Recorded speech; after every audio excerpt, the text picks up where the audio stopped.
things have not gone as well for the Bobcats as they had hoped. And here to talk about the Bobcats is the man with his finger on the pulse of Bobcat Nation. It is Joe Vozzelli of the San Marcos Daily Record. Hey, Joe, how are you? Pretty good. How about you guys? Oh, hanging in there. I guess off the top, this was a Texas State team that some of us, including me, expected to take a step forward this year. Instead, it seems like they've taken a dramatic step back. In your view, as the guy who's covered it closer than anybody, what's been the biggest problem for Texas State this year? Well, I think a lot of the biggest problem has been the injuries. I mean, we've had 13 guys go down to season-ending injuries, whether it's on the defensive line or the offensive line. I think they're missing a lot of the key leaders that they had last year on the team, specifically David Mayo and Craig Mager on the defensive side, and on the offensive side, Bradley Miller at tight end, and Charlie Wiltuttle. Those guys were big in the locker room and being able to turn things around when something wasn't going right and really correct it. So it's really been a comedy of different things.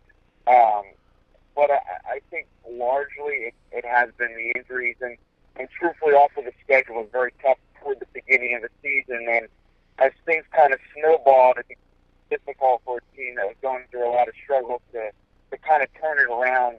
And now they're in the position that they're in where they won't be going to a bowl, and they really don't have anything other than pride to really play for toward the end of the season, starting later tonight on senior night. We're talking with Joe Vozzelli of the San Marcos Daily Record here on DCTF Live. Get involved with the conversation, hashtag DCTF Live. It seems like, for a lot of teams that were rolling in with the record that Texas State is rolling in, we would be talking about how their coach, Dennis Franchione, is coaching for his job. Do you get the sense that Dennis Franchione's job is in any sort of peril? It's been a really tumultuous week in that regard, and really starting on Saturday where the question was asked of Coach Fran after the loss against Georgia State that pretty much guaranteed that they have a losing season this year. And he sort of said, I'm not worried about that one bit. If they get tired of me, that's fine. I'm just worried about the players. And then, of course, on Monday, Jerry Fields, a prominent booster, Texas State, sent me an email basically saying that we should come out and that the fans, or that he at least is in favor of keeping Franchione, giving him a chance, especially with the injuries. And then, of course, there was a rumor that was pretty quickly quashed on Wednesday that he had agreed with the Regents to retire at the end of the season.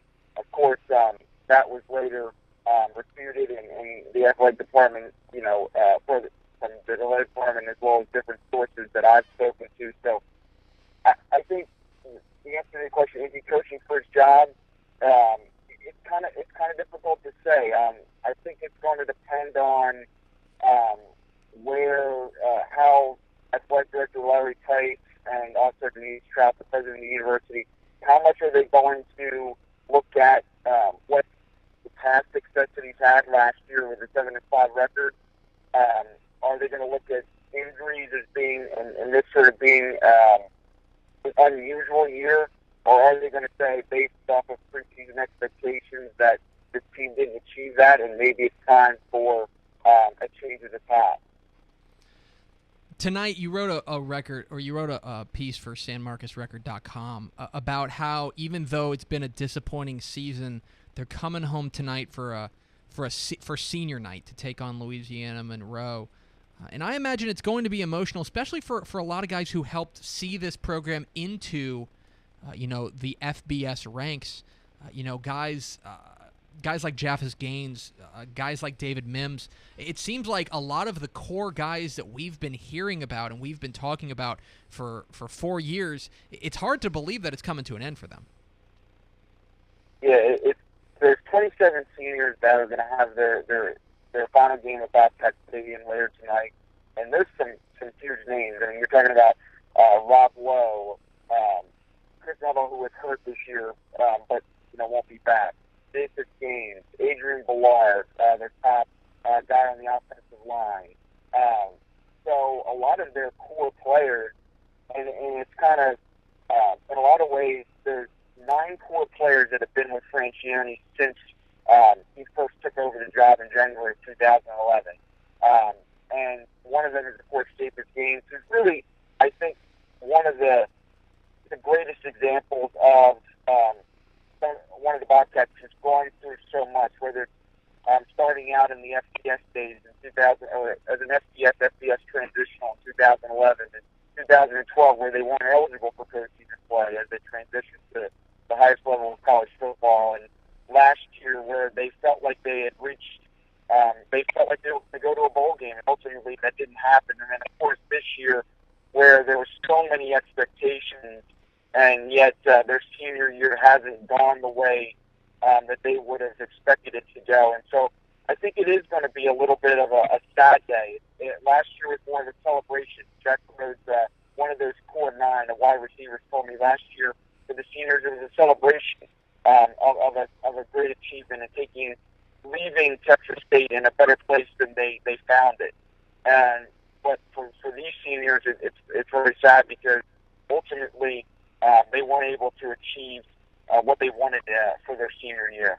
We're talking with Joe Vozzelli of the San Marcos Daily Record here on DCTF Live. Get involved with the conversation, hashtag DCTF Live. The defense has, I know they've gone up against a tough schedule, but it seems like the defense has really taken a step back. From a defensive standpoint, what's been the problem over there? It's really been a comedy of different errors. It started out at the beginning of the season where there was just a ton of missed tackles and missed assignments. And it just, you couldn't believe how many mistakes they were making out there. And I think as the year's gone along, going into the year, I didn't expect this defense to be very good. They weren't really good last year. Their numbers were respectable, really, in scoring defense, but truthfully, when they lost the guys that they lost, David May, Craig Mager, Mike Aracco, guys like that, I didn't expect them to be that good, but it's just been a coordinator change in the middle of the year where John Thompson resigns. It's been tackling errors and missed assignments at the beginning of the year. And as much as they continue to talk about trying to get this thing turned around, it just hasn't happened. Even since Brad Franchione's taken over, there's been some signs, but truthfully, they cannot stop teams on a consistent basis. And last week against Georgia State, it kind of reached the culmination where Nick Arbuckle really just, their quarterback just kind of tore them apart. They couldn't stop them. We're talking with Joe Vozzelli of the San Marcos Daily Record here on DCTF Live. And, of course, tonight they get the Thursday night spotlight, and they will take on a Louisiana Monroe team that, boy, you talk about teams that have disappointed. This Louisiana Monroe team looks like it is just in shambles. They've just fired their coach, Todd Berry. They've got an interim at the helm. What are you expecting tonight in San Marcos? That's the very nice question, isn't it? You got to either they're going to play for the coach that they just lost, Tom Berry, or and I think it's crucial for Texas State if they can get up early on this team. I think there's a chance that Louisiana Monroe might kind of cave in. A team that's gone through so much this year, like lost their head coach, they might cave in. They're going to be without their starting quarterback. His name slips my mind right now, but he's going to be out with an AC sprain in his shoulder. They've dealt with sort of similar circumstances to Texas State. So if there's one game where I think Texas State, if you look at their schedule, this is really the one remaining game that you could say is a winnable one for Texas State. Mm-hmm.